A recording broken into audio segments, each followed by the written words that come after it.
Buen día a todos. Esperando se encuentren muy bien, les agradecemos a todos su interés y participación en esta edición del Café Científico, con el tema Escasez del agua, comprendiendo lo que vivimos y la oportunidad histórica, organizado por el Departamento de Divulgación de la Ciencia de la Vicepresidencia de Investigación del TEC de Monterrey. Antes que nada, me gustaría presentar a nuestros speakers, la doctora Rosario Sánchez y el doctor Jürgen Magnecht. La doctora Rosario Sánchez es investigadora y profesora del Instituto de Recursos Hídricos del Estado de Texas de la Universidad de Texas A&M, investigadora senior del Instituto de Recursos Hídricos del Estado de Texas, directora del Foro Permanente de Aguas Binacionales, investigadora principal del Programa de Evaluación de Acuíferos Transfronterizos entre México y Estados Unidos. Es licenciada en Relaciones Internacionales por el TEC de Monterrey. Tiene una maestría en estudios diplomáticos por el Instituto Matías Romero y doctor en Administración de Agua por la Universidad de Texas A&M. El doctor Jürgen Magnecht, profesor investigador y líder nacional del Grupo de Investigación en Ciencias y Tecnología del Agua, Tecnológico de Monterrey. Es ingeniero civil e hidráulico con doctorado en hidrogeología por la Universidad de Recursos Naturales y Ciencias de la Vida en Viena, Austria. Tiene experiencia de 25 años en estudios de acuíferos, hidrología isotópica, calidad y contaminación del agua, manejo del agua y nexo agua, energía, alimentos. Ha publicado más de 100 artículos científicos y 3 libros. Es editor asociado de la revista científica Science of the Total Environment y miembro editorial de la revista Environmental Pollution. Es miembro del Sistema Nacional de Investigadores Nivel 2, CONACYT. Sin más preámbulos, les agradecemos a ambos por su apoyo y participación, compartiéndonos toda su experiencia en este tema tan interesante hoy en día. Y bueno, les cedo la palabra a ambos. Gracias. Muchas gracias, Greta. Muchas gracias, TEC de Monterrey. Muchas gracias a mi colega Jürgen por la invitación para participar hoy en este café científico que aborda uno de los problemas y temáticas más importantes, yo diría, del siglo. Y vamos a tratar de transformar un poquito la ciencia en palabras llanas y entender, como dice el título, lo que estamos viviendo y en la oportunidad histórica que tenemos. Si me permites, colega, voy a iniciar con la presentación para hablar un poquito y para que la audiencia comprenda qué es lo que estamos viviendo. Y sí me gustaría darle un poquito de tiempo al contexto global, porque a veces solamente pensamos en lo que nos pasa a nivel local sin ver lo que está pasando en el resto del mundo. En primer lugar, y muy importante, estamos viviendo un fenómeno de desertificación. Ya no es una sequía, esto es una tendencia hacia un decrecimiento de la precipitación, quiere decir menos lluvia y más calor. Lo estamos viviendo ahorita, no es que nos vaya a llegar en 10, 20 años. Eso es ahorita. Una tendencia muy común, un error muy común es pensar que vamos a regresar a una normalidad después de un periodo de lluvias, después de un periodo de huracanes, después de un periodo, digamos, de humedad suficiente. Eso no es así. Estamos viviendo una tendencia hacia un cambio, hacia una reconstitución de nuestro paisaje y hacia una nueva aridez, que es menor precipitación y mayor temperatura. Lo que estamos viendo ahorita en pantalla es el monitor de sequía, le llaman sequía, pero es una tendencia a la desertificación, que quiere decir que no vamos a regresar a lo mismo que teníamos antes, sino más bien vamos a empeorar. Y no quiero sonar pesimista, porque hay buenas noticias y hay formas de mitigar. El problema es que lo estamos haciendo a destiempo. Pero ustedes ven aquí que no es un problema de Monterrey, no es un problema ni siquiera de la cuenca del río Bravo, es un problema mundial. La cuenca del río Colorado se está colapsando, al igual que la cuenca del río Bravo. Ustedes pueden ver ahí los colores, entre más oscuro, mayor el estrés hídrico. De todo el suroeste de los Estados Unidos y el norte de México, pero en realidad la sequía afecta a todo México. En la siguiente filmina podemos ver la tendencia de la cual les estoy hablando. Ustedes pueden ver los colores de la sequía o de la desertificación, que le llamo yo, ya la nueva normalidad, si le queremos llamar así. Menor precipitación, mayor temperatura. Lo estamos viendo en todo México, es uno de los países más afectados de todo el continente americano. México, Chile y el suroeste de los Estados Unidos son las regiones más afectadas. Y obviamente las dos cuencas internacionales, Monterrey, la región del área metropolitana, se encuentra en la cuenca del río Bravo, la cuenca número 1 a nivel mundial de estrés hídrico. Esto no es de este año, esto no es de hace 2 años. Esto viene desde los 80s. Se viene anunciando problemas si no atendíamos la situación a tiempo. Lo pueden ver en el mismo hemisferio en la parte de África y lo pueden ver en toda Europa, que están sufriendo ahorita, al día de hoy, las mismas condiciones de menor precipitación, mayor temperatura. Aquí podemos ver una gráfica de lo que es, cómo se representa ahorita la sequía en México, cómo fue anteriormente. Este pico, no puedo ver aquí qué año es seguramente es el 2013, la sequía 2011-2013, que pegó fuerte en la cuenca. Y ahorita lo reciente, ¿no? ¿Hacia dónde vamos? Estamos viendo en las dos tendencias, aproximadamente el 80% del área que cubre México está ahorita en un problema de sequía. No es solamente Monterrey, no es solamente la región. Lo que nos espera, el parámetro global de estrés hídrico, entre más oscuro, menor precipitación, mayor temperatura. El estrés hídrico, como les comentaba, ahí pueden ver a México y el suroeste de los Estados Unidos sufriendo exactamente de los mismos estragos. La parte de Chile en el sur del continente, la parte norte de África, por supuesto Europa, por supuesto la parte de India, el mismo hemisferio, si pueden ver es el mismo hemisferio afectado. ¿Cuál es el mensaje? Esto es la nueva normalidad, ¿sí? El problema que tenemos ahorita es un problema de adaptación, es un problema de mitigación, es un problema de una crisis que no se atendió a tiempo, se me está cruzando el inglés aquí. No se atendió a tiempo y por lo tanto estamos enfrentando una crisis bastante severa. Un ejemplo, y te lo comenté a ti, colega, hace unos días, hace una semana el gobierno federal de los Estados Unidos le dijo al suroeste, a los estados que dependen de la cuenca del río Colorado, que es una cuenca internacional también, compartida con México, les dio 2 meses para reducir su consumo de agua en un 30%. 7 estados del suroeste de los Estados Unidos tienen 2 meses para reducir al 30% el consumo de agua. De otra forma, ninguna de las dos presas más grandes de los Estados Unidos, la Powell y el lago Mead, no va a salir agua de ahí ya para esos estados, porque se está poniendo en riesgo la generación de electricidad. Por lo tanto, esas presas están ahorita intocables, tienen 2 meses para reducir el consumo. El estado de California, el estado de Nevada, el estado de Nuevo México, el estado de Colorado, todos estamos en las mismas condiciones que estamos viviendo el norte de México. La crisis de agua es una crisis que impera, que está presente, que no se va a ir, que lo único que podemos tener son picos de recuperación momentánea. Sí pueden llegar lluvias, por supuesto, sí pueden venir huracanes, por supuesto, pero la tendencia es a la baja.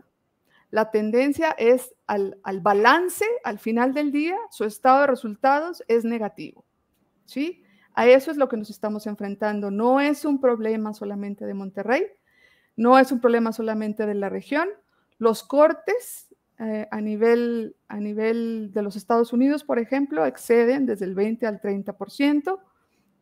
Los llamados a ahorro y en conservación, a programas de mitigación de cambio climático, a programas de seguridad hídrica, de temas de seguridad, están a nivel de la Casa Blanca, están a nivel de los foros mundiales, el uso de agua subterránea, la atención al agua subterránea ha acaparado los niveles ahorita en los foros internacionales, precisamente porque el agua superficial, quiero decir presas, ríos, todo lo que ustedes pueden ver, está en crisis y eso no se espera recuperar, al menos no en las condiciones a las que estábamos acostumbrados.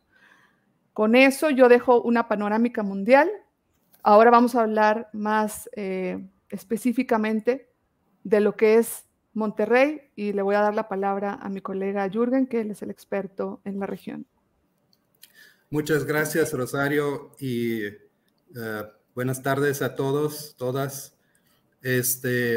Y me toca ahorita hablar de la región, la zona de Monterrey, y también completar información antes de empezar con Monterrey, que este fenómeno no es nada más en América, vimos también en Europa, en el norte de Alemania se secaron humedales, en Italia se están en muchas ciudades teniendo cortes de agua en las noches, inclusive se están preparando otros países para una mayor sequía y mucho calor. Entonces, reforzando el mensaje que estamos entrando a una situación mundial. Y aquí el caso de Monterrey, ustedes han visto estas imágenes que en otros lugares de México pues se ha dado mucha importancia en los medios y nosotros sufrimos esta situación ahorita que vimos en Monterrey. Inclusive pues hay imágenes, memes, etcétera, de todo, de la situación actual que vivimos. Como dije, es una situación difícil para la población en Monterrey y en la región.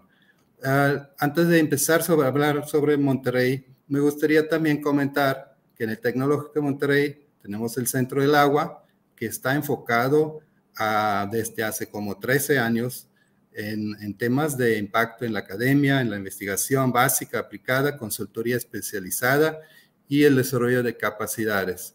Tenemos un grupo de investigación pujante que está trabajando en estos temas y apoyando a las autoridades y apoyando también a las industrias y empresas en reducir su consumo.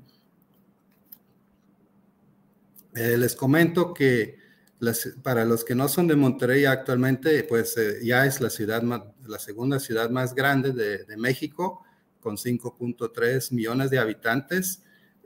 Tiene una dotación, o sea, del total del agua que se suministra, le tocan 250 litros por día por persona. Ahí está también incluido el uso industrial, el comercial, etcétera.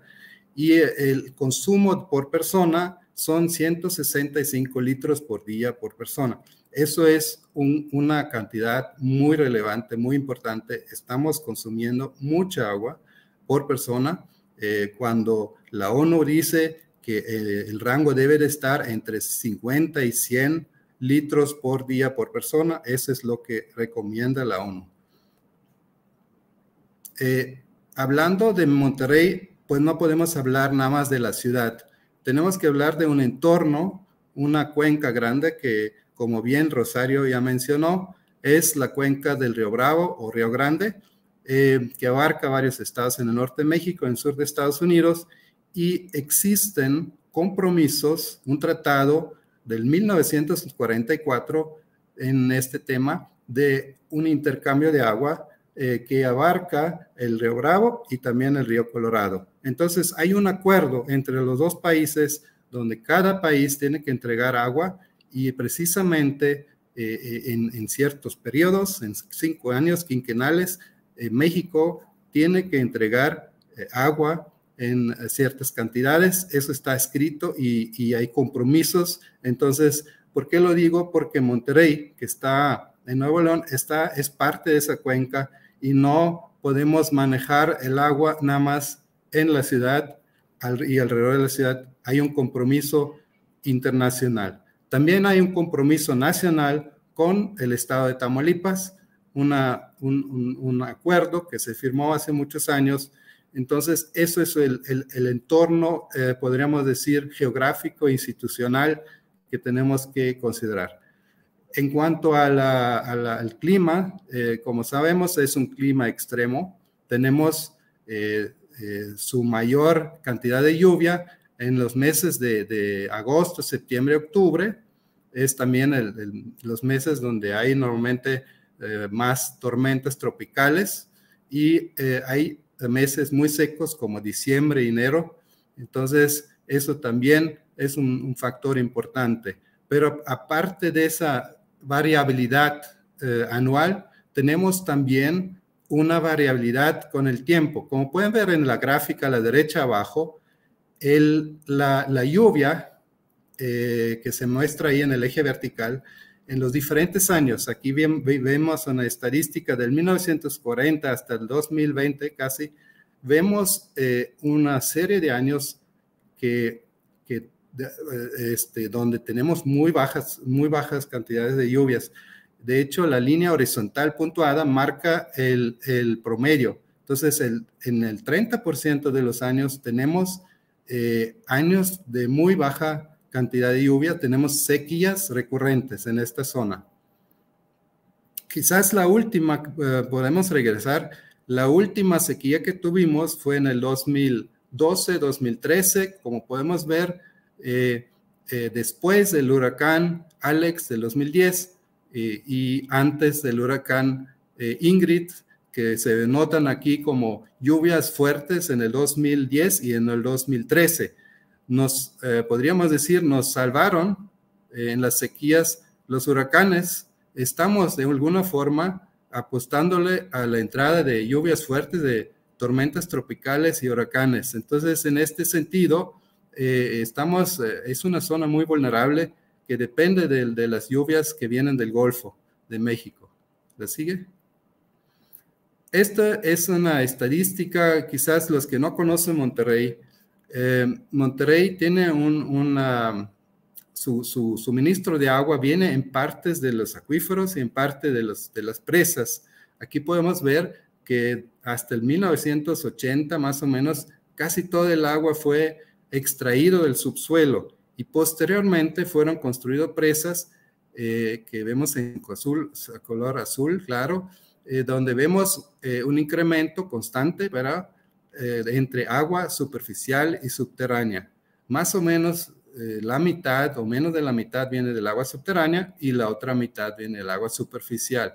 Y podemos también notar que tenemos ya en el 2016 12,000 litros por segundo que se usa en la ciudad. La que sigue. Entonces, lo que vemos ahí es este sistema superficial y subterránea. La presa más grande es la presa El Cuchillo, donde se extrae el agua a través de un acueducto, se conduce en 100 kilómetros de distancia a la ciudad de Monterrey y la otra presa es la presa Cerro Prieto, que es un poco más pequeña, y se conduce de esas dos presas y hay una tercera presa que es La Boca, que mediáticamente está más conocida, pero es la más chiquita, es una presa muy chiquita, pero la más grande es la presa El Cuchillo. Los tres son parte de Nuevo León, pero la presa Cerro Prieto forma parte de otra cuenca grande, ya no es parte del río Bravo, es de una cuenca que se llama San Francisco, si bien recuerdo, o San Fernando. La que sigue. Y dentro de la ciudad y alrededor de la ciudad vemos acuíferos, hay acuíferos muy productivos, por ejemplo, en la Huasteca, en Mina, que es un pueblo al noroeste de la ciudad, y en otras partes al sur, en Santiago.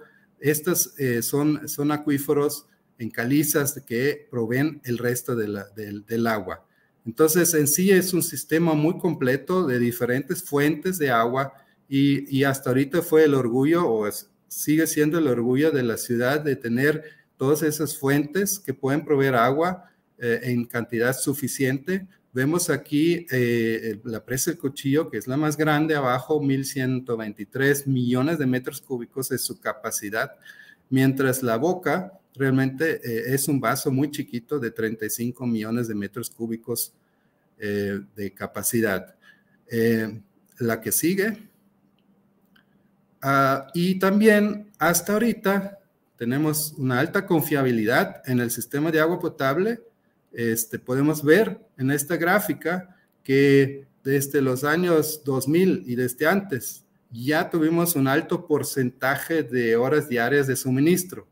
De hecho, a mí me tocó llegar al 2004 a Monterrey y desde entonces no he visto ningún corte de agua en todo este tiempo.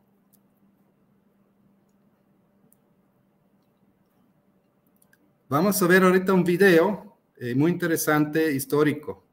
Adelante. Agua, Monterrey tiene agua, ganamos la batalla del agua. ¿Hasta el año? Hasta el año 2010-2020, si la usamos razonablemente. Y si no crecemos desmesuradamente. Monterrey no debe crecer más allá de 3,5 millones o 4 millones de habitantes. De lo contrario, volverá a haber una crisis tremenda de agua y habría que traerla a costos terriblemente altos de lugares muy lejanos, como la Presa de la Amistad o como el río, esto que está en Tampico, ¿cómo se llama? Ya se me bloqueé, bueno, ahorita me acuerdo. Entonces debemos procurar que nuestra ciudad tenga un crecimiento razonable y no más allá de eso. Y para ello estamos implementando varias políticas, ¿no? El ex gobernador Alfonso Martínez Domínguez ya en ese entonces ya comentó que no podemos crecer más allá de los 4 millones. Ahorita tenemos 5.3 millones de habitantes. Entonces, y eso me lleva al siguiente tema, la urbanización, el desarrollo urbano. Aquí vemos las áreas, cómo ha ido creciendo el área urbana. Entonces, el crecimiento urbano se ha desarrollado al sur, al oeste, al norte.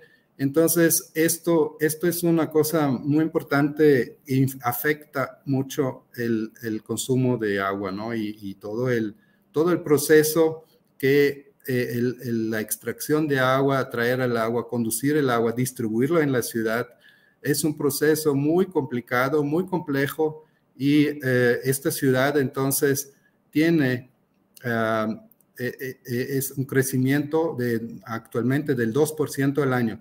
¿Cuánto es? Son más o menos 100,000 personas por año nuevos en la ciudad que tienen que ser atendidos. Entonces, eso es uno de los problemas más que se tienen que enfrentar más el servicio de agua y drenaje de Monterrey. Aquí vemos el crecimiento. Actualmente estamos a 16, más o menos antes de la sequía, antes de que empezaron los cortes por ahí en febrero. Estábamos más o menos en 16,500 litros por segundo de consumo de agua, de extracción, de suministro de agua. Como vemos, el crecimiento ha sido constante de alguna forma. Había ahí unos picos y otros bajos, pero en general el crecimiento ha sido conforme que haya llegado más personas.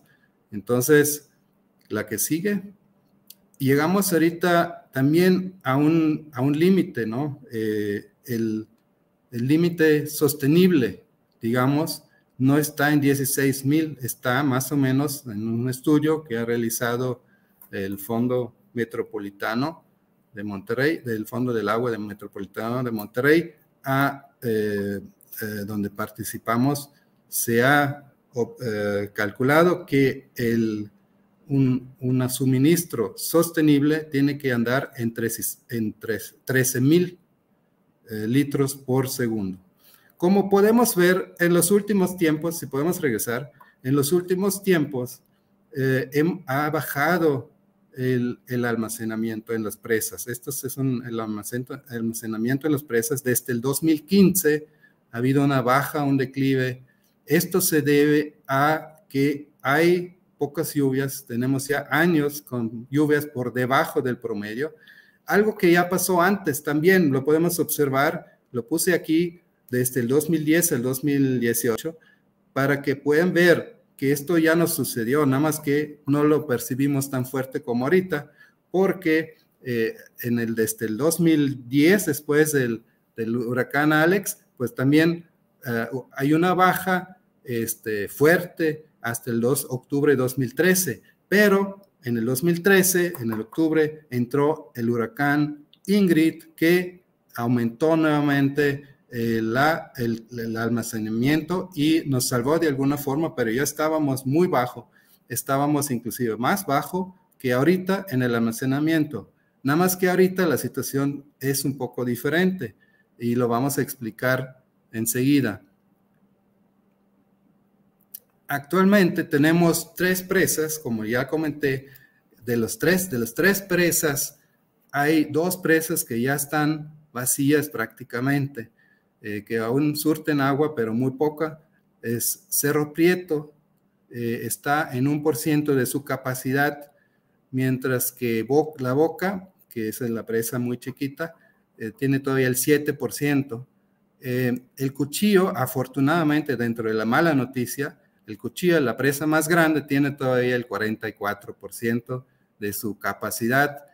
La única desventaja o el problema es que tenemos un problema de conducción, es decir, de ahí hay un tubo, un acueducto que extrae agua hasta una cantidad máxima de 5,000 litros por segundo, más o menos. Entonces no podemos extraer más, por eso estamos ahorita limitados en cuanto a suministro en la ciudad. Eso es el problema, un problema de conducción, problema de capacidad en el acueducto. Entonces, ¿cómo fue la situación previo a la situación a finales de año, a inicio de año? Pues 16,500 litros por segundo entraron a la ciudad de Monterrey. Actualmente entran solamente 13,500 litros por segundo y por eso existen las limitaciones y todos los problemas que estamos ahorita sufriendo, inclusive manifestaciones, quejas, que es entendible también. Entonces, ahí pues las autoridades están ahorita en un reto muy fuerte, muy importante, que tienen que resolver. Y por último, quiero mostrar la cubierta de un libro, es Agua para Monterrey, que acaba de salir a inicio de este año. Es de mis colegas Ismael Aguilar y Aldo Ramírez, que han hecho un extraordinario trabajo sobre los logros, retos y oportunidades para Nuevo León y México. Precisamente es la descripción del servicio de agua, del desarrollo del servicio de agua en Monterrey desde su inicio. Han documentado como no existe otro libro todo lo relacionado al tema del agua. Quizás un punto muy importante aquí, ¿por qué estamos en esta situación? Pues, y a lo mejor ahí coincidimos, Rosario, es por falta de planeación y prevención, ¿sí? Y no estoy hablando nada más de Monterrey, estoy hablando de todas o muchas de las ciudades, no todas, muchas ciudades que no están en una situación de estar preparados para una situación tan extrema como esta. Entonces, ahí lo dejo, termino mi presentación y seguramente hay más tiempo para platicar ahorita de este tema. Sí, colega. Ahora que tenemos digamos, el contexto, ¿no? Contexto, ¿por qué nos está pasando esto? No es algo de que llegó de un día para otro, se sabía, la información existía, las llamadas de atención existían, y como tú dijiste, unos las tomaron, otros no las tomaron. Muchas regiones del mundo están padeciendo esto, unas antes, otras después. Monterrey ahorita es una de las antes, pero al mismo tiempo, precisamente por eso, yo, viéndome optimista, Monterrey está en la delantera, ¿no? ¿Qué es lo que va a hacer Monterrey ahora, no? Porque los ojos están puestos en Monterrey desde el punto de vista nacional e incluso binacional. ¿Qué es lo que va a hacer Monterrey? ¿Qué es lo que está haciendo? ¿Y qué se puede hacer? ¿O qué se debería estar haciendo? ¿Qué opciones hay? Yo creo que eso es lo que más interesa a la comunidad. Porque una parte es lo que vivimos al día a día y bueno, ¿qué podemos hacer, no? Y en todos los niveles, nivel comunidad, nivel doméstico en mi casa, nivel comunidad, nivel ciudad, nivel regional, incluso a nivel nacional. Si me permites, y ahorita atendiendo a tu presentación, estuve tomando algunos datos como para resumir este bloque de ideas. Lo que tenemos es una condición incierta en cuanto al clima. ¿Qué quiere decir esto? No podemos depender ya más de un huracán o de periodo de sequías. Yo creo que si hay algo importante que pudiéramos dejar el día de hoy a la audiencia es cuando escuchen decir, gracias a Dios viene un periodo de sequías y nos va a salvar, o un huracán nos va a salvar, no se vayan con la finta, esto es solamente temporal.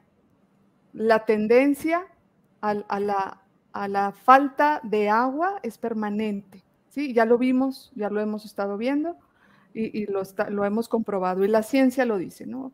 O es ahora o nunca, te preparas ahora o nunca, así lo dijo el panel intergubernamental de cambio climático hace no más de un mes, dijo el tiempo de actuar es ahora, y ya nos llegó la hora. ¿Qué tenemos que hacer? Trabajar en la mitigación, trabajar en la planeación, planear en la adaptación. Vamos tarde, pero lo podemos hacer. Y involucra a todos los sectores.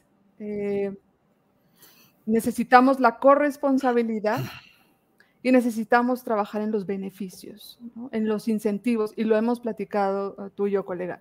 ¿Dónde están los incentivos? ¿Qué incentivos pueden trabajar? No se trata de descubrir el hilo negro, la tecnología existe, las estrategias existen, tenemos ejemplos en todas partes del mundo de cómo los incentivos hacia la comunidad a cambiar sus hábitos en todos los sectores, sector industrial, sector agricultura, sector urbano e incluso sector público, cambiar nuestros hábitos de consumo. Eso es lo que se refiere realmente a la sustentabilidad, es cambiar hábitos de consumo y segundo, límites, reconocer que el agua tiene sus límites, que el sistema que produce el agua, el sistema natural en el que vivimos, tiene sus límites. Y nosotros estamos acostumbrados a un crecimiento, y ya lo vimos, ya estamos en 5,5 millones de personas, y el sistema simplemente colapsó porque no se da abasto en las nuevas condiciones climáticas, ¿no? Y entre la nueva demanda. Estamos en tener que renegociar con el sistema natural que nos provee de servicios ambientales, incluido el agua, y al mismo tiempo renegociar acuerdos en todos los niveles, en todos los sectores. Valores como la inclusión, ¿no? Incluir a todos los actores en la nueva negociación. No sé cómo lo veas tú, Jürgen, pero yo creo que es momento de un nuevo pacto, un nuevo acuerdo, ¿no? Social, de cómo vamos a trabajar de aquí en adelante. Esto es para mí es un parteaguas del antes y el después de Monterrey. ¿Qué va a hacer Monterrey ahora, no? Y yo lo veo como un nuevo pacto institucional de todos los sectores, incluido el académico, hablando de TEC de Monterrey, incluido el académico, porque las soluciones existen, la tecnología existe, es cuestión de voluntad y es cuestión de liderazgo. No sé cómo lo veas tú. Sí, efectivamente lo que quiero comentar es el recurso del agua es finito y nos hemos dado cuenta en las últimas 2-3 décadas que cada vez hay menos agua disponible y también un tema es la calidad de agua, ¿no? También está en menor calidad, hay más contaminación. Pero regresando al tema que comentas, que el cambio climático, muy importante, el impacto del cambio climático va y está presente y va a seguir reducido. En algunas partes del mundo va a haber menos agua y una de las partes es Monterrey o la zona norte de Monteméxico. Y tenemos que adaptarnos, no hay que ser catastrófico tampoco, tenemos que adaptarnos a esta nueva realidad, tenemos que buscar soluciones de, por ejemplo, algunas industrias ya lo hacen bien, el eficientar el recurso, pero otros todavía hay muchas fugas que tenemos que por ejemplo, las fugas tenemos que atender, y no nada más en la industria, también en las ciudades. Más de la mitad en muchas ciudades son fugas. Yo diría, ahí hay una gran un gran déficit. Eso de traer agua y luego perder la mitad del agua en el camino, pues también hay un déficit muy fuerte de energía, ¿no? De traer toda esa agua y luego vemos que se pierden las fugas. Eso tenemos que atender. Tenemos que buscar también soluciones hacia diría, hacia el manejo de la demanda del agua, ¿sí? Se habla mucho de nuevas fuentes de agua, y que puede ser bueno, pero no se puede descartar, no se debe descartar, al contrario, se debe de enfocar más hacia la demanda. ¿Cómo podemos reducir nuestra demanda de agua? Y un tema muy importante es el reuso de agua, la minimización del agua, y en eso pueden trabajar los servicios de agua, pueden trabajar las industrias, de cómo podremos hacer un mejor uso, y ya lo están haciendo muchos. Existe esa palabra o esta combinación de palabras, reducir, reusar y reciclar, ¿no? Esas las 3 R, ¿no? Reducir, reusar y reciclar. Eso debe ser la forma. Sí, por ejemplo, en Monterrey sí se está haciendo ya algo de reuso, no mucho, pero en comparación con otras ciudades mínimo lo tienen. Ya existe una cantidad de agua que se está reusando, está creo que en un 10-15% ya el agua que se trata se está reusando en las industrias, y eso es bueno. Y también hay una alta oportunidad todavía de crecimiento, y en otras ciudades pues no se ha empezado ni siquiera el reuso de agua. ¿Qué quiere decir? Tratamos el agua residual y se lo damos por ejemplo, a la industria, se puede vender a un precio mucho más accesible que el agua potable, ¿no? Y a la industria deja de usar agua potable para sus procesos de enfriamiento, para sus calderas, no necesita calidad de agua potable. Otro tema se puede reusar en la agricultura, se puede reusar, por ejemplo, lo que pasa aquí en Monterrey, en los servicios urbanos. Entonces hay muchas formas de reusar el agua, inclusive esa agua tratada se puede infiltrar al subsuelo con ciertos criterios, obviamente, claro, cuidando ciertos criterios. Entonces, Rosario, a mí me parece que hay muchas cosas que podemos trabajar, aparte de crecer las fuentes de agua, pero yo creo que deberemos más enfocarnos ver hacia adentro, que como tú dijiste, ¿no? No podemos seguir gastando tanta agua, ni a nivel industrial, ni a nivel personal, como personas. Tenemos que bajar nuestro consumo diario.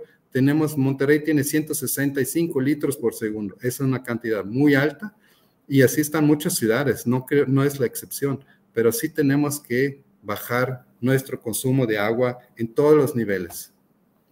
Y agregando a las opciones que tú comentas, que totalmente de acuerdo, se necesita mucho más inversión en reuso, en infraestructura de reuso de agua gris, por ejemplo, incluso de captación de agua, ¿no? De áreas verdes que puedan captar la poca o mucha agua de lluvia que llegue, captarla y no dejar que se pierda, ¿no? Falta mucho de eso, el desarrollo de infraestructura verde, ir pensando un poquito más en la planeación urbana. Si la ciudad está creciendo, y tú ya lo manejaste, la mancha urbana está creciendo de manera desmedida, empezar a guiar un poquito ese tipo de crecimiento, cómo lo queremos hacer, ese tipo de crecimiento. ¿Seguimos creciendo de manera horizontal o nos vamos hacia lo vertical, que es un poquito más sostenible? ¿Qué tipo de concreto estamos utilizando?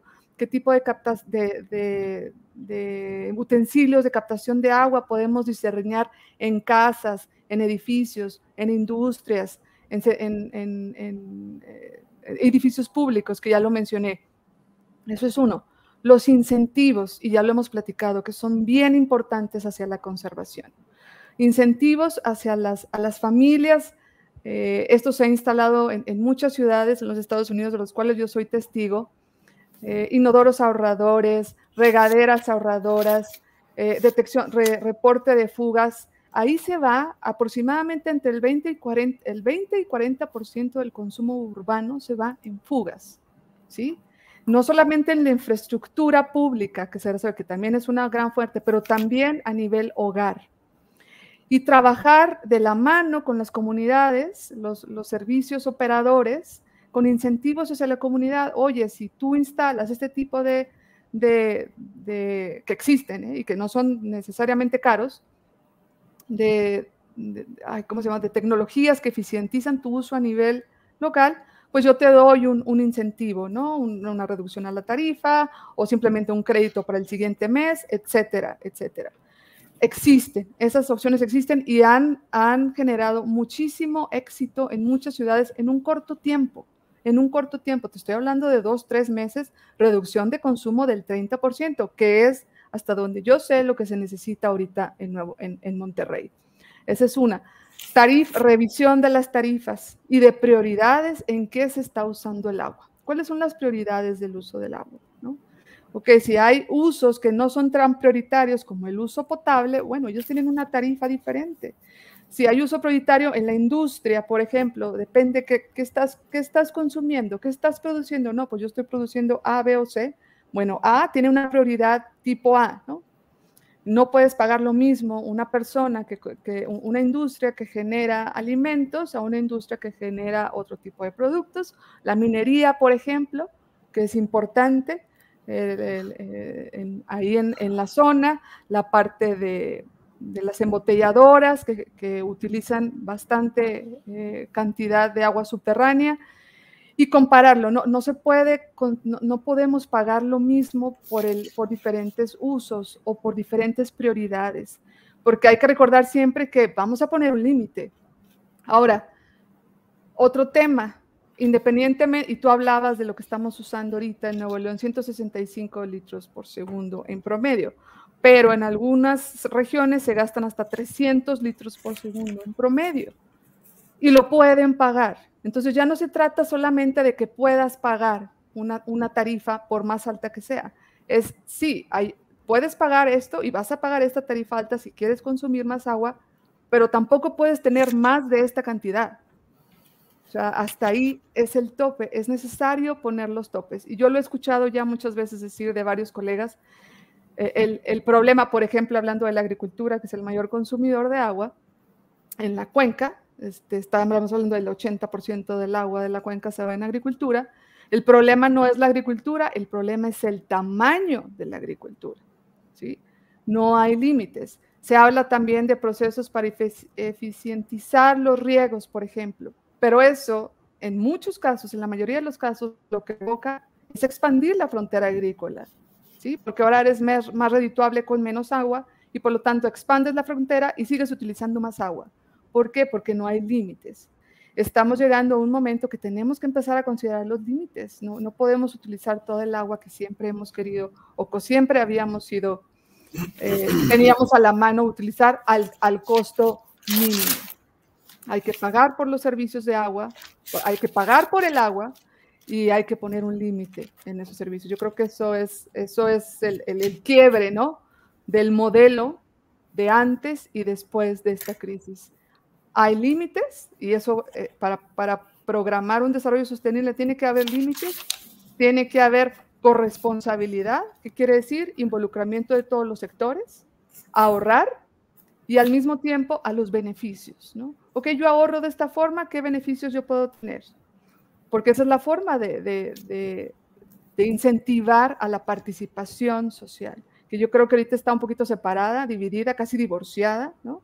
La sociedad de los que toman las decisiones, no hay un acuerdo, no hay comunicación. Y otro tema que me gustaría que pudieras abordar también, y abordáramos también, el problema de la desinformación, ¿no? Es un problema gravísimo, sí, que solamente genera pánico, genera estrés, genera gente que ande de mal humor, genera marchas, genera los plantones que estamos viendo. ¿Por qué? Porque la gente no tiene idea ni de lo que está pasando, no se le informa, o si se le informa, se le desinforma, y no hay un plan, ¿no? O sea, yo entiendo y entendemos que estamos en una contingencia que no se preparó, ya sabemos que no se preparó, que no sabemos cómo atenderlo en el día a día. Lo único que hacemos es, bueno, pues cortamos el agua porque pues ya no hay. Pero eso solamente ha generado pánico, ¿no? Crisis, la desinformación. Yo creo que hay que ser transparentes. Esto es lo que está pasando, esto es lo que hay, Esto es lo que viene y todos tenemos que formar parte de la solución, porque no va a haber de otra forma. Todos tenemos que formar parte de la solución. Todos tenemos que dejar de consumir lo que estábamos acostumbrados y todos tenemos que formar parte de la corresponsabilidad de las acciones que deban venir en el futuro. ¿Qué piensas? Yo creo que totalmente de acuerdo, sobre todo la corresponsabilidad, que es el tema, es un tema muy importante. Por ejemplo, mucha gente, el agua pues es como un bien común, entonces es fácil, si yo uso mucho agua y nadie se da cuenta, ¿no? Porque pienso que nadie se da cuenta, entonces si todos lo hacen, es el problema de un bien común, ¿verdad? Que no lo estamos cuidando, ¿no? Y eso tenemos que cambiar, tenemos que ser empáticos con las personas, con todos, y tenemos que buscar, quiero hacer también ahí ¿qué puede ser la sociedad, ¿no? El ahorro en casa, por ejemplo, podemos usar menos agua, lo sabemos cómo hacerle, ¿no? Tenemos que trabajar en la educación, empezando con los niños, con los jóvenes. Ahí, por ejemplo, el cómo reducir en la casa el agua, pero también las autoridades, el cómo motivar a la gente que ahorren menos agua, que ahorren más agua. ¿Cómo podemos motivar? Yo lo vi, le voy a dar un ejemplo, el caso de Las Vegas. Yo no fui a Las Vegas, no lo digo por eso, pero fue una nota muy interesante y lo investigué, averigüé un poco más a detalle. Ahí lo que están haciendo es, por ejemplo, en la ciudad prohibieron o redujeron de manera importante la vegetación que consume mucha agua, ¿no? Que tenemos en las casas, pasto, por ejemplo, cambiarlo por vegetación desértica, ¿no? Y eso en todo el sistema urbano se puede hacer y se ahorra muchísima agua. Y se incentiva, se da $10 por metro cuadrado si cambio del pasto a una planta que crece en el desierto. Entonces eso lo llaman ellos Smart Grass Landscaping. Entonces es interesante, pero ¿por qué no buscamos esos ejemplos que están funcionando? También restringir la irrigación, reportar el uso desmedido de agua, ¿verdad? En las ciudades. Todo eso se puede hacer a nivel local, en casa, reparar fugas, si es que hay ahorita, por ejemplo, lo que estamos viendo también en una iniciativa del TEC, el Smart Cities, lo llamamos, donde estamos instalando detectores de fugas, que esto ya lo podemos comprar, lo podemos hacer a nivel casa, igual como a nivel edificio grande, detectores de fugas, y eso nos va a ayudar también, nos va a ayudar mucho la reducción de consumo. El Smart Irrigation, o sea, la irrigación inteligente, todas esas tecnologías tendríamos que aprovechar, pero también aprovecharlo en nuestros sistemas de agua. No puede ser que tengamos un sistema de agua donde todo se hace manual, y no quiero referirme a ninguna ciudad, pero así es en muchas partes. Y tenemos que ir modernizando los sistemas de agua. Obviamente, estamos conscientes que esto cuesta mucho dinero y dinero es lo que no hay en muchos municipios, porque los municipios están a cargo del manejo del agua en México, pues no tienen los recursos. Finalmente, tenemos que también hablar con los gobiernos para que inviertan más en el sector agua, ¿no? Para que no se dé este rezago que tenemos ahorita en muchas ciudades. Y diría yo, las ciudades grandes están todavía mejores. Pero si vemos las ciudades medianas, chiquitas, pequeñas, pues observamos todavía más rezagos más importantes. Entonces, eso es muy importante, lo estamos viendo, estamos ayudando a nosotros a diferentes ciudades en cuanto a desarrollar planes de desarrollo, planes hídricos, para que les ayudamos a encontrar un portafolio de proyectos que ellos pueden hacer, modernizar sus sistemas. Estamos ayudando, por ejemplo, la ciudad de León. Aquí en Monterrey hicimos un plan hídrico. En estos tiempos ya no podemos usar planes que están basados en estadística estática, ¿verdad? Todo está cambiando. La hidrología está cambiando, los fenómenos, los parámetros están cambiando. Como dijo mi colega Aldo, lo único que sabemos es que todo va a cambiar. No sabemos nada. Lo que no sabemos nada. Entonces tenemos que, pero no es tanto así, ¿verdad? Sí hay estadística que puede considerar estos cambios en la meteorología y buscar los mejores escenarios. Necesitamos ver todos esos escenarios posibles y ver cuáles son los más probables que se van a dar y adaptándonos poco a poco como ciudades. Entonces, en ese sentido, estamos trabajando mucho en esos proyectos. También lo que vimos, los acuíferos, eso no hemos hablado mucho, tú y yo trabajamos mucho con los acuíferos, tú trabajas en los acuíferos transfronterizos, pues muchos están subestudiados, ni se habla de la zona frontera. No sabemos cuál es la reserva de agua que tenemos abajo del suelo, no lo sabemos con ciencias ciertas, porque no hacemos suficientemente los estudios. Hay muy pocos estados que han hecho estos estudios muy a fondo y han hecho todos los modelos para entender bien lo que está pasando, cuántas reservas de agua hay, hacia dónde fluye el agua, qué puedo hacer, cuánto puedo extraer sosteniblemente. Todo eso falta estudiar más. Hay muchos problemas en temas de acuíferos de mala calidad de agua, aunque en lo general la calidad de agua subterránea es mejor que la superficial. Y aquí quiero cederte la palabra. Yo creo que hay mucho que hacer, pero también todas estas iniciativas, si lo vamos a planear bien y desplegar, creo que sí tenemos una buena oportunidad de atender la crisis del agua. Sí, totalmente de acuerdo. Yo creo que, como lo mencioné hace unos minutos, es una oportunidad. Realmente esto yo lo veo como una oportunidad, que es normalmente en crisis, en caos, es cuando salen las mejores ideas. Monterrey históricamente tiene esa personalidad, ¿no? Los regios tienen esa personalidad. Estamos esperando a ver que nos den la sorpresa, ¿no?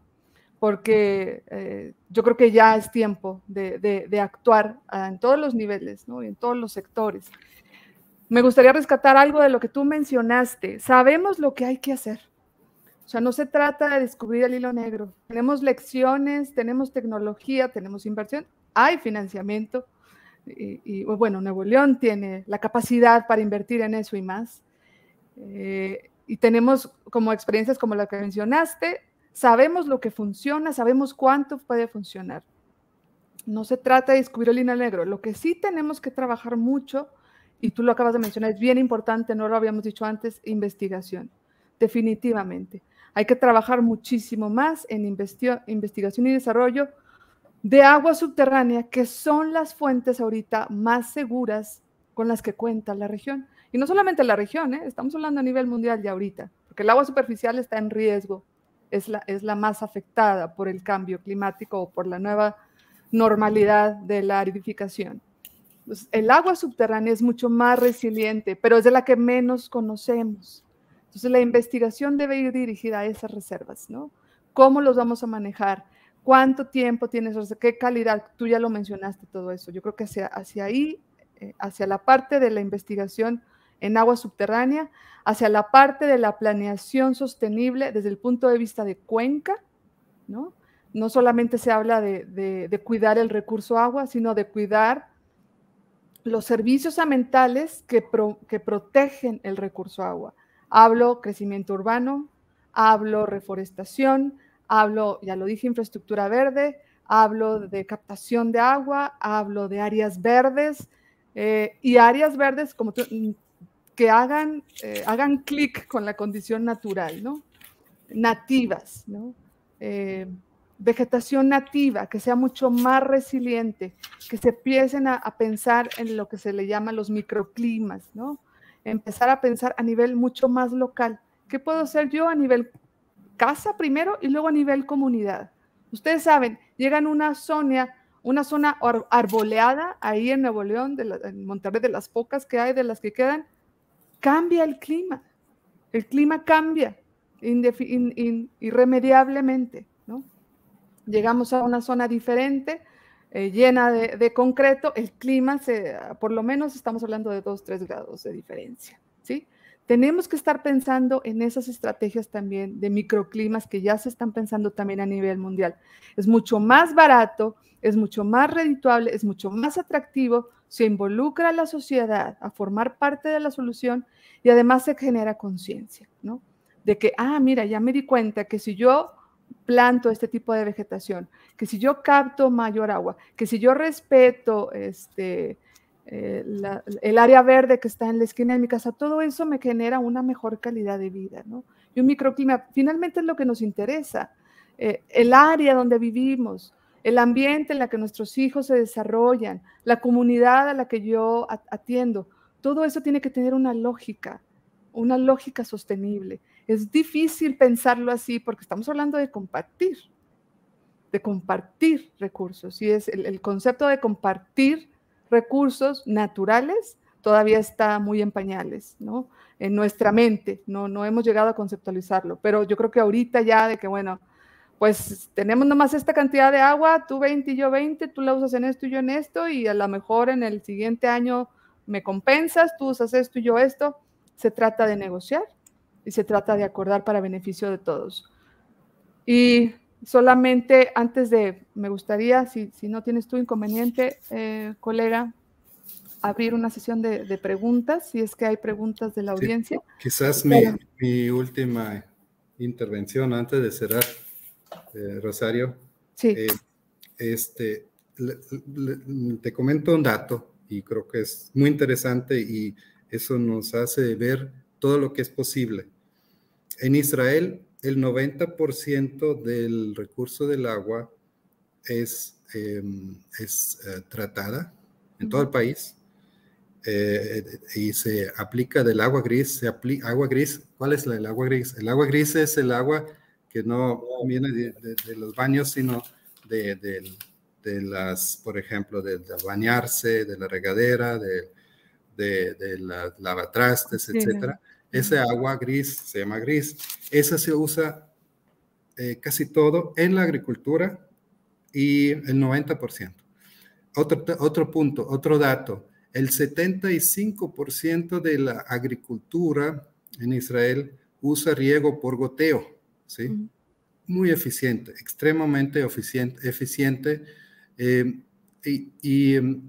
Eso, si lo aplicas bien y si te pones los límites, porque no se vale ahorrar agua y luego, como dijiste, no gastar esa agua, expandir siempre más y más y más, sino ponerte tú un límite.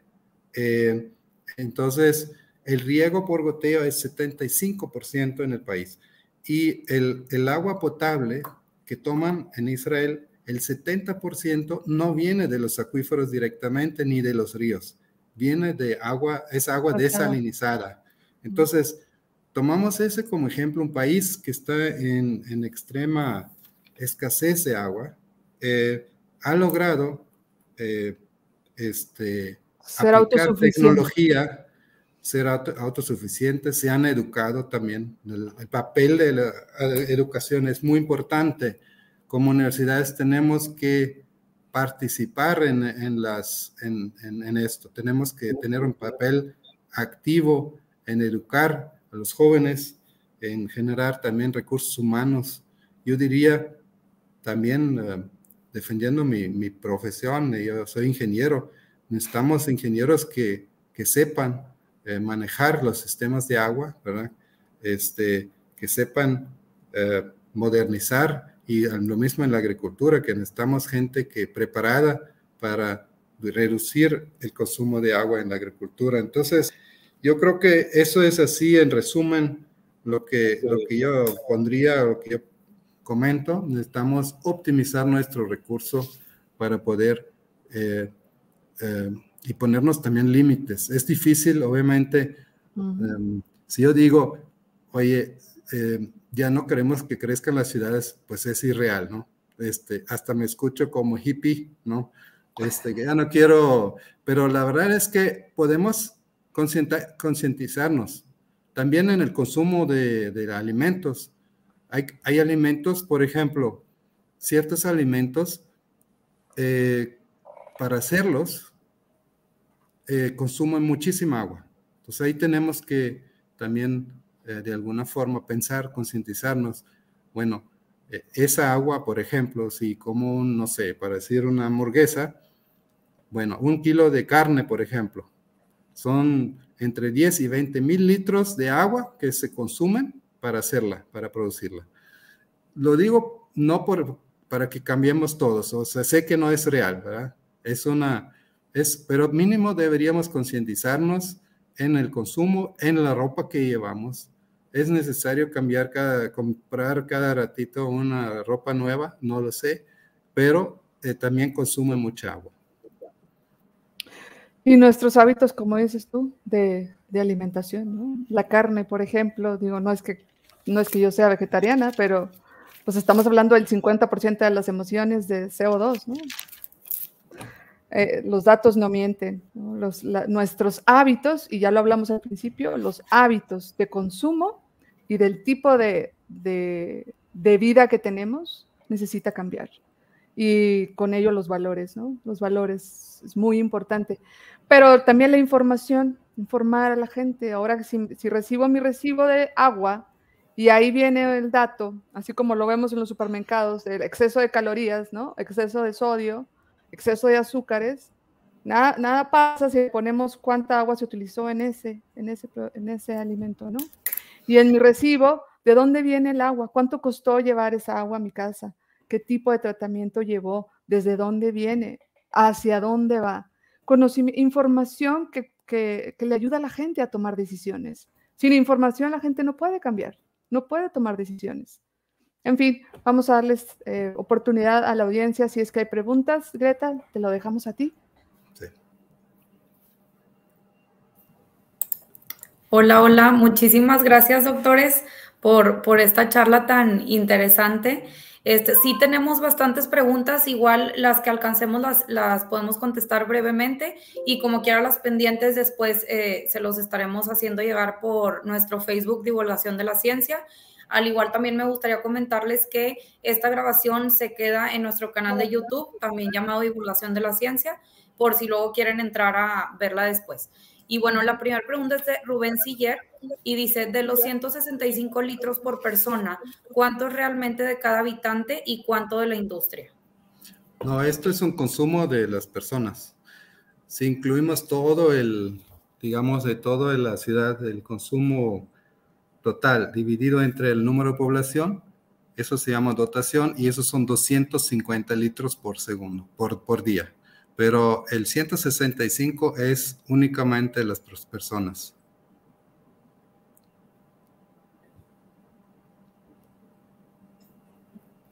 Súper bien, muchísimas gracias, doctor. La siguiente es de María Guadalupe Dimas y dice, ¿cuál es la capacidad de metros cúbicos de la presa del Cuchillo aproximadamente?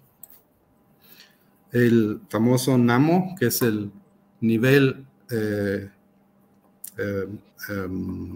agua máximo ordinario, que es la capacidad de la presa, está en 1.123 millones de metros cúbicos. Muchas gracias, doctor. La siguiente pregunta es de Julio Aguilar y dice, ¿hay algún escenario catastrófico, digamos, 20-40 litros por persona? ¿En este escenario podría darse y cuál sería un estimado de tiempo? No me gustan los escenarios catastróficos. Esos escenarios existen en la vida real en muchos países de África, por ejemplo, en varias partes de Asia. Si ustedes se meten, los pueden consultar qué es lo que está haciendo la gente, básicamente perforando en los cauces de los ríos, ¿no? Porque los ríos ya no llevan agua superficial, perforan. ¿Cuál sería un estimado de tiempo? No entiendo estimado de tiempo de qué.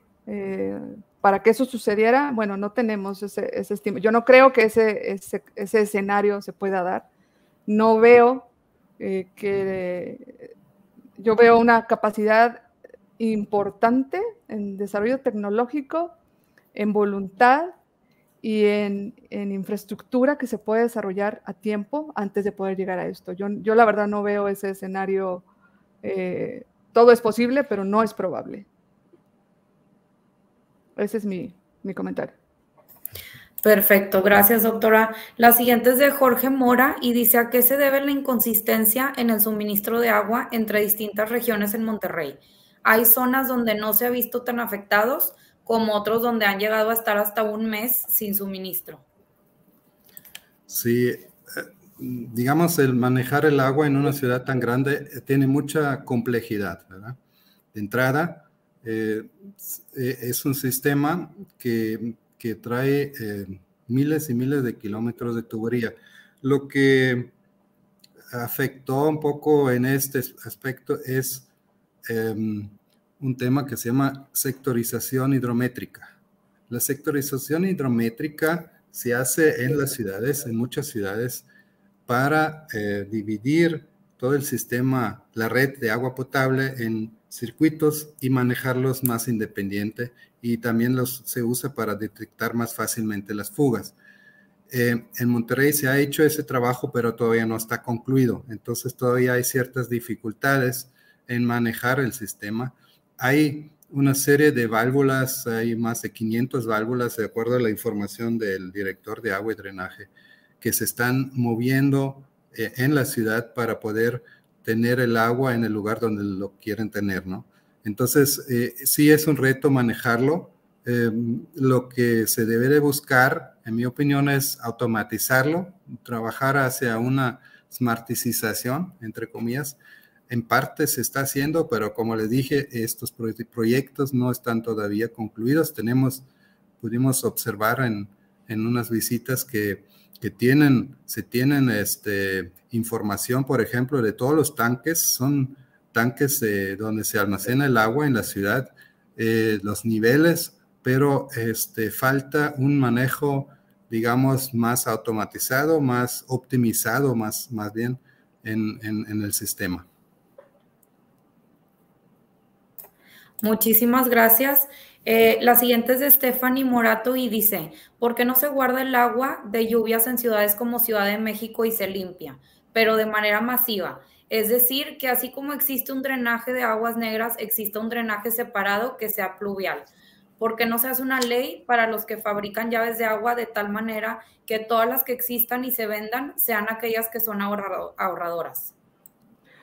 A eso nos referíamos cuando mencionamos que tiene que haber cambios. Y los cambios van desde el punto de vista institucional hasta el punto de vista legal y operativo, por supuesto. Y todos los sectores tienen que estar involucrados y todos los niveles de gobierno también. Estamos hablando de gobierno federal, estamos hablando de Conagua, estamos hablando de Ley General de Aguas, estamos hablando de básicamente el modelo que tenemos de organización de distribución de agua a nivel nacional. Desde ahí tiene que venir para que esto pueda tener sentido y puedan hacerse ese tipo de regulaciones, ¿no? Que finalmente son incentivos, o sea, eso conviene a todos. No le vería yo ningún pero, ¿no? A hacer ese tipo de ajustes legales o hacer ese tipo de descentralización, de un poco más de autonomía hacia las ciudades para gestionar mucho más eficientemente sus recursos hídricos. Pero definitivamente necesitamos revisar el marco legal para que esto pueda tener sentido. Estoy totalmente de acuerdo. No se hace porque no existe el incentivo y el marco legal que lo promueva, ¿no? Pero para ello necesitamos el acuerdo de todos los sectores, como lo dijimos. Perfecto, muchísimas gracias. La siguiente es de Pam Arandas y dice: que nos podrían compartir acerca de la relación entre la producción agrícola y el consumo de esta en la ganadería, es decir, consumo de carne en Monterrey y las ciudades. Buena pregunta. No tengo. Yo sé que, bueno, aquí el consumo, cuando hablamos del consumo de carne, hablamos de cuando mencioné que los 20,000 litros de agua, porque a cada kilogramo de carne, esto se refiere al agua virtual. ¿Sí? Agua virtual es el concepto que se usa para indicar todo el agua que fue necesario para llegar a este kilo de carne. Es decir, desde la crianza del animal, todo lo que consumió de agua, todo lo que después el trabajo que requiere y hasta llegar a la mesa, ese kilo de carne consume 10,000 a 20,000 litros de agua. Nada más estar consciente de eso. Monterrey obviamente es un consumidor muy importante de carne. Yo también me incluyo como carnívoro, pero sí es un tema que tenemos que inclusive reconsiderar en nuestros hábitos, ¿no? En algún momento pensarlo. Gracias. De hecho, el siguiente comentario es del mismo tema de Danaela Cebes y dice, es importante reconsiderar los hábitos de consumo, no solo del agua directa, sino del agua virtual. Por ejemplo, para producir 1 kilogramo de carne se requieren 10,000 a 20,000 litros de agua y Monterrey es un gran consumidor de carne, como ahorita lo platicábamos. Entonces, pues él recomienda, dice, es un ejemplo de muchos hábitos de consumo por reconsiderar, ¿verdad? Bueno, y la siguiente pregunta es de Salvador y dice, ¿el agua gris con jabones biodegradables afectan las plantas y jardines? Bueno, yo creo que depende del jabón, ¿no? Hay de muchos. Lo ideal aquí es leer el contenido de los jabones que se pudieran estar utilizando. Muchos de los jabones ya son un poquito más friendly, ¿no? Como se dice en inglés, al medio ambiente, sobre todo si se están pensando utilizar como agua gris para riego de jardines. Pero en general, o sea, en general no afectan las plantas y jardines el uso de agua gris, porque los jabones que tenemos, a excepción de algunos que puedan contener fosfatos o excesivas cantidades de nitrógenos, etcétera, pueden afectar, pero son pocos realmente. Yo no le veo que eso pueda ser un riesgo, ¿no? a plantas y jardines. En varias partes de los Estados Unidos existen solamente fosas sépticas, ¿no? Y las fosas sépticas que descargan el agua a jardines y plantas, incluso plantas de frutas y verduras, bueno, pues salen mucho mejor, ¿no? Por el contenido orgánico. Pero bueno, no se puede hablar de manera general, hay que revisar caso por caso, pero en general, si me permiten hacerlo en general, no son dañinas para plantas y jardines. Perfecto, muchísimas gracias. La siguiente es un comentario de Ana Ortiz y dice, muchas gracias por toda su aportación. Creo que hay que abrir más canales para compartir el conocimiento y así crear una ciudadanía mucho más informada. La siguiente pregunta es de Gerardo Rivas y dice, ¿podemos sembrar árboles nativos de la región, tales como encinos, mezquites, entre otros? Estos árboles requieren poca agua para su mantenimiento.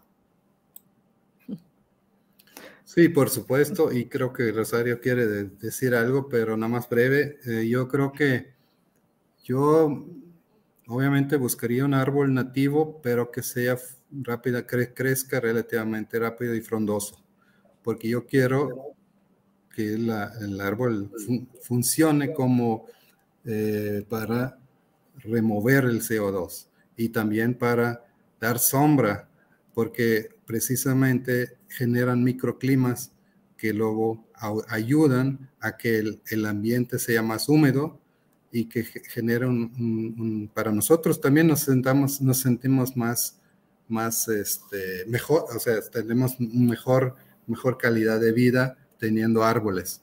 Muchas veces vemos que los árboles, hay gente que se molestan por las hojas que tiran, etcétera, pero la verdad es que no puede ser mejor plantar árboles porque también alimentan nuestras fábricas de agua, que son los acuíferos, y en general todo lo que genere agua tiene que ver con las plantas que nos ayudan a mejorar el clima y las condiciones de agua.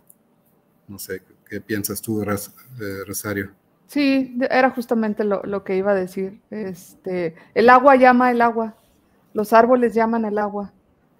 Lo único que puede atraer más agua, mayor humedad y mejor clima es teniendo árboles alrededor de nosotros. Eso es la lógica natural, ¿no?, de nuestro planeta. Muchas gracias. Ya vamos a pasar a las últimas preguntas por cuestiones de tiempo, pero todas las que no se alcancen a contestar las vamos a estar contestando por medio de nuestro Facebook Divulgación de la Ciencia. Y bueno, la siguiente es de Salvador. Dice, Ciudad del Cabo hace un par de años estuvo también en una situación muy difícil, tanto que se comentaba que empezaba a ser una ciudad fallida. ¿Cómo le dieron la vuelta, además de que se llovió los meses siguientes? Bueno, en estos casos, no conozco el caso de la Ciudad del Cabo. De hecho, queremos organizar un foro en el mes de septiembre, donde vamos a traer un experto de la Ciudad del Cabo, una persona que ha estado a cargo del agua. Entonces, les avisaremos en tiempo para traer a esta persona para que nos explique qué han hecho, porque hay muchos casos así. El caso de California, que conocemos también la sequía de California hace años. Todo eso son experiencias que vamos a traer a escucharlos, los que han estado enfrente, los tomadores de decisiones, y que cómo lo han resuelto, porque es muy importante aprender las prácticas de otras partes, a no caer en los errores, sino aprender lo positivo de otras partes del mundo. Y en el caso también tenemos el caso de Sao Paulo, también sonó mucho en los medios hace años. Entonces, estos tres casos queremos traer en septiembre en nuestro Foro Internacional del Agua, Monterrey, y escuchar su experiencia. Y yo solamente quisiera, estoy terminando de leer aquí las últimas preguntas en comentario general de la desalinización, etcétera, etcétera. Hay estrategias que yo creo que se implementan después de que las 35 o 40 estrategias anteriores obligadas se hayan considerado. Eso incluye la desalinización, que es muy cara y por geografía no es la más recomendable para el caso de Monterrey. Construir acueductos de 200, 400 kilómetros. Todo eso es trabajar en el lado de dar agua. No es trabajar en el lado de la conservación, de manejar el agua y de ser sostenible en el futuro. Hay muchísimas cosas que se tienen que hacer y que se pueden hacer mucho antes de considerar una estrategia de ese tipo, ¿no? Yo creo que hasta que agotemos el ABC de ahorrar agua en Monterrey, del 1 al 10, empezamos a hablar de cosas un poquito más, digamos, caras y un poquito más poco factibles, ¿no? Pero yo creo que no estamos ni cerca de eso, o sea, ni siquiera hemos atendido las fugas, ¿no? Empecemos por lo primero el A, y luego el B, y luego el C, y después nos vamos a la Z y a la W. Ese es mi comentario al respecto. Gracias. La siguiente pregunta es de Pedro Cortés. ¿De qué manera podemos colaborar con ustedes? Soy estudiante de posgrado del área de uso sustentable del agua enfocada en edificación. Con mucho gusto podemos nosotros dejarnos en nuestro contacto y estamos atentos a sus comunicaciones. Tenemos programa de posgrado, doctorado, maestría en ambas universidades, donde pueden también participar. También recibimos alumnos para estancias, así que adelante en lo que podemos ayudar. Y solamente reitero lo mismo que mi colega, estamos abiertos y por supuesto, yo creo que lo que necesitamos ahorita es gente que se comprometa, ¿no?, a la solución de una crisis como esta. Bueno, pues yo creo que ahorita por cuestiones de tiempo ya van a ser todas las preguntas que alcanzamos a contestar. Como les recuerdo, todas se van a contestar por medio de nuestro Facebook Divulgación de la Ciencia, al igual que los contactos de los doctores. Por ahí se los podemos pasar sin ningún problema a todos los interesados. Y bueno, de nuevo, muchísimas gracias a todos por su apoyo, participación, a los doctores, la doctora Rosario y el doctor Jürgen. Muchísimas gracias por este café científico y compartirnos tanta experiencia. Recuerden que el video se va a quedar guardado en nuestro canal de YouTube, Divulgación de la Ciencia. Y bueno, pues muchísimas gracias, doctores, por esta información tan importante en este tema tan difícil hoy en día, ¿no? Gracias, Greta. Gracias. Greta. Un placer coincidir con mi colega. Y hasta con luego ustedes, también. con la audiencia. Gracias, Rosario, Gracias. y gracias a todos por su asistencia. Gracias a todos por conectarse.